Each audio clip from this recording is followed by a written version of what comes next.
friends, welcome back to the 5th day of 2020, January 5th.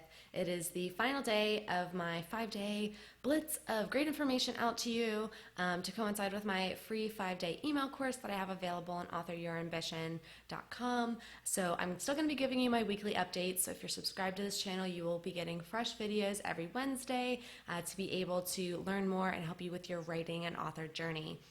I am so excited today to bring you information about turning your blog into a book. So many people that I know who are aspiring authors or would like to write a book one day have already been honing their craft by writing a blog. So this is one way that I've seen people successfully do this. I've seen people do this not so successfully. So there's some really key elements that I'm going to be going over with you today to make sure that you are successful as you make this transition. This is a really great path for somebody who maybe they've been blogging, they've monetized their blog, they want to monetize their writing, and they just think, okay, well, I write every day, or I write every week for the blog. I understand, advertising and how to put ads out. How can I take my content and build it into a book? Or they think, I want to write a book. Maybe writing a blog will force me to be accountable to writing something every week. So it's a good path for somebody who would like to do this.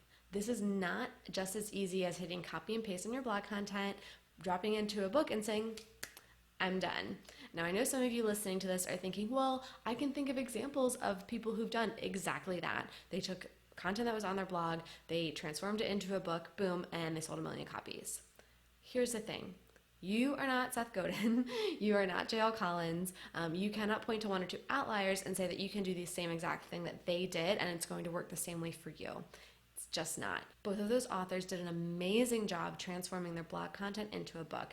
I highly recommend that you check out their books, and I will have links below in my notes for this video. But notice there that I use the word transform. They took what they had online. Somebody who's going to read through their blog is not necessarily going to be the same person who's going to pick up their book, and they know that. So they've modified it slightly to be able to make sure that fans of the blog will still want to make the purchase. People who aren't blog readers will still enjoy the book. Both readers, blog readers and book readers, want and need different things. So a blog reader is looking for something they can skim through where they're getting everything just in that one article. There are links out to other things that they may want to go down a rabbit hole and research. Somebody who's reading a book, who has purchased a book, wants it all there. So I'm going to go over the top 5 things that I think are going to be really critical for you in taking your blog content and turning it into a book. The first thing I want you to consider is why you should write a book. So part of you might be thinking, okay, well, I want to monetize my blog more. I want to, find a way to take what I've already written and get paid for it. That's great. Don't write a book unless you're trying to reach a new audience in this case. There are many people out there who prefer to learn by reading something from a book rather than a blog. So if you have a lot of great content you're putting out there, your aim is to help people, to inform people, absolutely write the book. If your only aim is just to start making money, it's going to show through.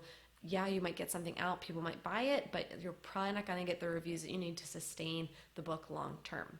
You want to make sure you're finding that right balance. The purpose of the book is to educate people or on a given topic. I'm assuming, again, if you're writing a blog, that you are going to be talking about a nonfiction topic.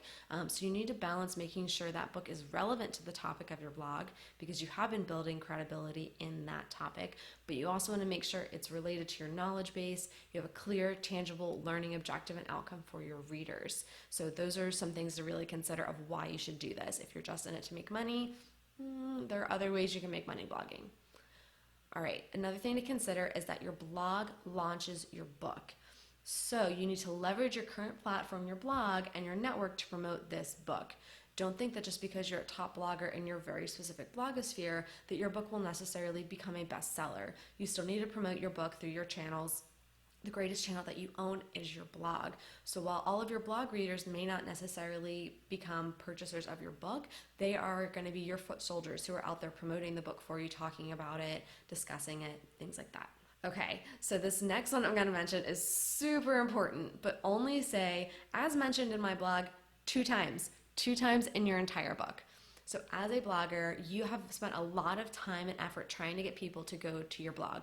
Drive traffic there, promote guest posts, cross promote, all those things. You're trying to get people to go to your blog because you only make money from ads or affiliates or when people go to your blog.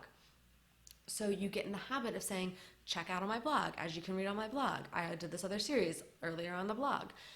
Don't do this in your book at all. You can mention that you have a blog, but try to cap it to 2 maximum mentions.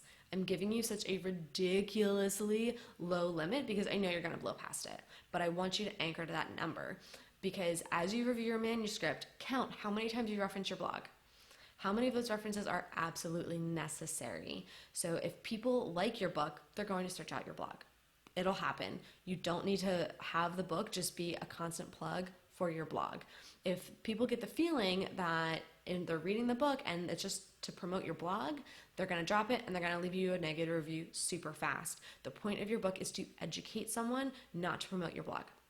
So again, it's that fine balance where yes, your blog will help to launch the book and promote the book, but the book should not only exist to promote your blog. Don't do it.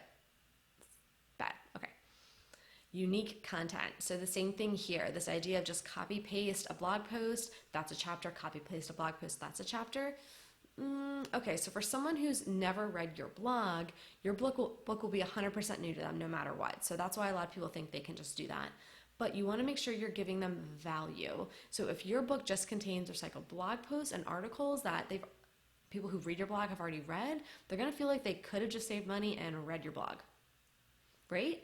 I mean, even if they're somebody who's not a regular blog reader, they're never going to be the person who goes and reads your blog anyways because they're just not a blog reader. If they realize it's 100% from the blog, they're going to be like, I could have saved $12 and just gone there, even if they never would have done it. So you want to make sure you're providing them something new for those book readers who are picking up your book that's not already on the blog.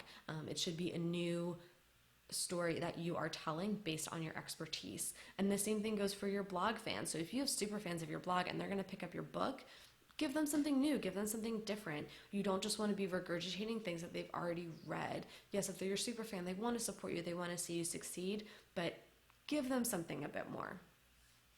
Okay, and the last thing about taking your blog content and making it a book is that bibliographies matter so much. So much.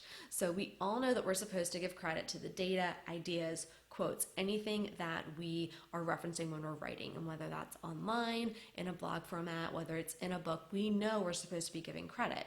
So second grade basics, right? The first time you had to write an essay, you all got in line, down to the library with your little note cards, learn how to use the encyclopedia. Like, we know we're supposed to be giving credit.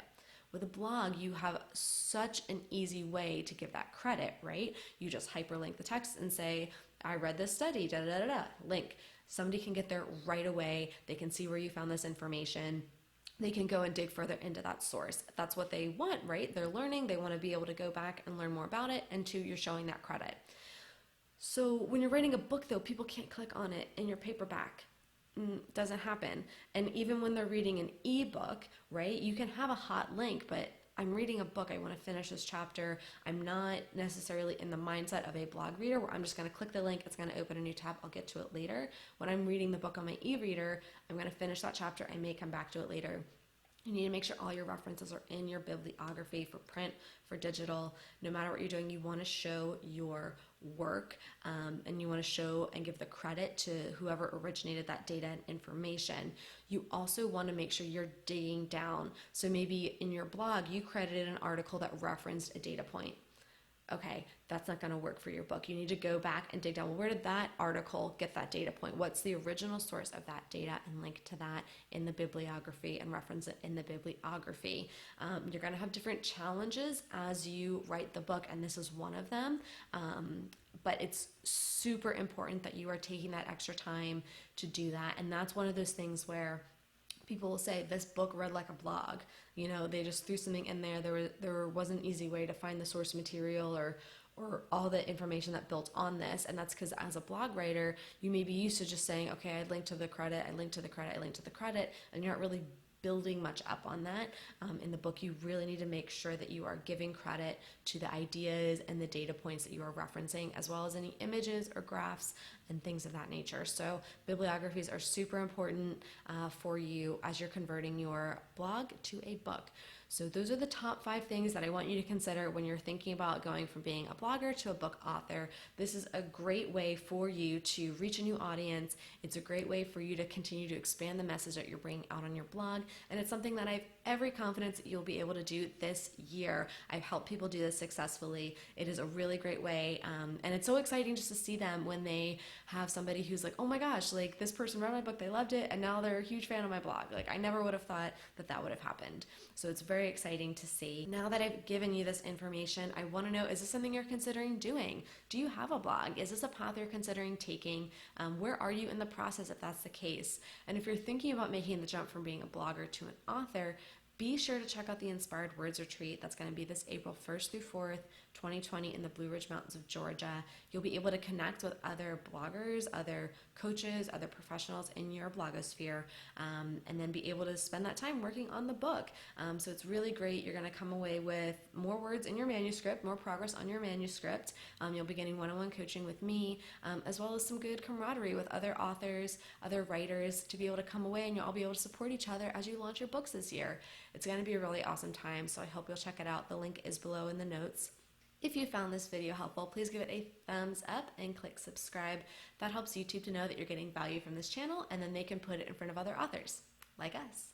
Hope you have a great rest of your day, and now you can get back to writing or blogging your book.